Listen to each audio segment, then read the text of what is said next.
Mga kawani sa Material Recovery Facility sa Lapu-Lapu Gipaubo sa surprise drug test. Nagtuo silang kabahin sa vaccination ang tigom. Siluan Merondina sa report.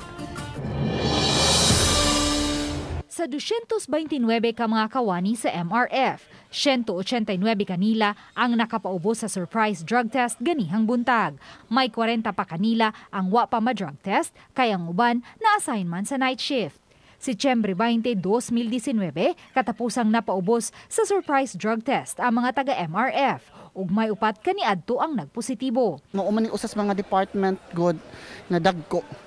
No, because before na amang say nagpositive diring dapita, so mo ni atong gipangbalikan niya ato po silang gikuan nga oy samtang busy ang tanan sa COVID, basin unya ang uban pod na busy pod sa pagpanggamit. Ato nang ibatawag anong sa ilang rason anong absent sila, mga itadag rason nila kung reasonable gyud o ato po silang kuanon questionon.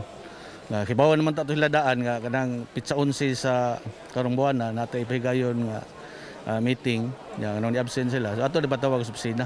Sagad sa mga kawani, nagtuo nga kabahin sa COVID-19 vaccination ang tigom ganihang buntag. Apan, nakugang na lang sila nga drug test na Diay kadto. Okay naman ma'am, basta wala tayo illegal ng gihim.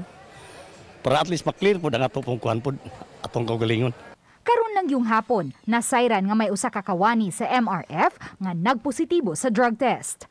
Uban ni Marlon Melgazo, Luan Merondina, Balitang Bisdak.